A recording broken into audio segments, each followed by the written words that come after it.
3 tahun sejak diresmikan oleh Presiden pada Agustus 2022, Pelabuhan Internasional Kijing di Kabupaten Mempawah, Kalimantan Barat belum menunjukkan aktivitas yang signifikan.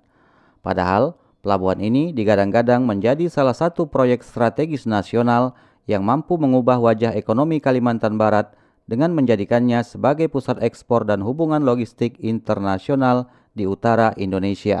Pengamat transportasi intermoda Kalimantan Barat, Syarif Usmulyani mengungkap lambannya optimalisasi Pelabuhan Kijing karena belum terbangunnya dukungan infrastruktur jalan darat secara menyeluruh. Padahal Pelabuhan Kijing memiliki potensi besar untuk menjadi motor ekonomi nasional bahkan internasional. Kijing ini adalah prospek yang sangat besar bagi kemajuan Kalbar secara umumnya untuk transportasi di wilayah Kalimantan secara keseluruhannya. Kalau ini sampai beroperasi secara maksimal, bukan hanya Kalbar, tapi Kalimantan yang lain pun mampu menjadikan Kijing menjadi hub untuk transportasi shipment daripada barang-barang mereka keluar daripada Indonesia.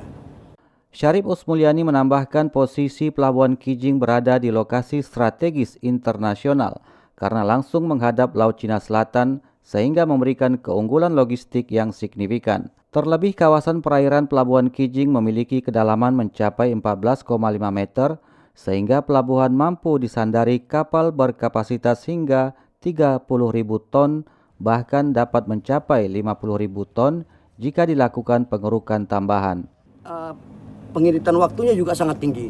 Karena kalau saya ambil contoh, kalau pengiriman kapal ke Cina, kalau lewat Singapura itu membutuhkan 7 hari. Kerugian yang dialami oleh China kalau pengirim kapal dari Singapura berangkat menuju ke Cina. Tapi kalau dari Kijing itu dia akan hemat 7 hari. Ini ada peningkatan yang namanya peningkatan waktu dan efisiensi biaya. Nah ini suatu keberuntungan kita. Karena posisi daripada Kijing ini sudah mengarah kepada Laut Cina Selatan.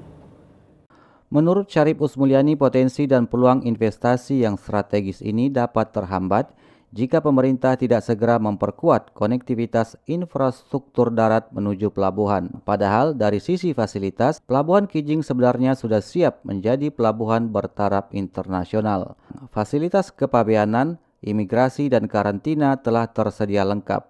Bahkan, pelabuhan ini mampu menampung hingga 17 kapal secara bersamaan dan memiliki kapasitas mencapai 300.000 TEU. Belum maksimalnya Pelabuhan Kijing ini memberikan dampak kuat terhadap kota Pontianak sebagai pusat mobilitas masyarakat karena masih berpatokan pada Pelabuhan Dwi Kora. Saat ini, kontainer yang beroperasi mencapai lebih dari 600 kali per hari. Jika target 300.000 TEU pada 2026 tercapai tanpa jalur khusus, Pontianak dipastikan akan semakin macet. Semakin padatnya kendaraan besar di Pontianak juga memberikan dampak buruk karena jalan utama yang digunakan kendaraan masih bercampur antara kendaraan umum dan truk kontainer, sehingga menimbulkan kemacetan dan risiko tinggi terhadap keselamatan lalu lintas serta antrean panjang kendaraan besar di SPBU. Dalam kurun waktu 2 bulan terakhir, tercatat 5 korban jiwa kecelakaan lalu lintas di kota Pontianak yang melibatkan antara pengendara sepeda motor dengan kendaraan besar, truk, dan kontainer. Desakan untuk memaksimalkan operasional Pelabuhan Internasional Kijing juga disampaikan oleh Wali Kota Pontianak, Edi Rusdi Kamtono. Edi meminta agar Pelabuhan Kijing segera beroperasi penuh demi kelancaran mobilitas masyarakat. Berharap pemerintah provinsi bisa mendorong ke pusat untuk optimalisasi pemindahan Pelabuhan Dwi Kora ke Kijing. Nah, supaya kalau ini pindah kan ya sedikit kan truk yang lewat, tidak banyak karena semuanya ada di Kijing.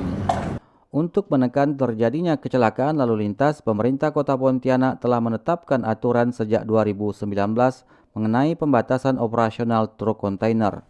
Dalam aturan itu, kontainer berukuran di atas 40 feet hanya diperbolehkan beroperasi mulai jam 9 malam hingga 5 pagi. Sementara kontainer berukuran di bawah 40 feet tidak beroperasi pada jam sibuk, terutama jam 6 sampai jam 8 pagi, jam 12 siang, dan jam 3 sampai jam 5 sore.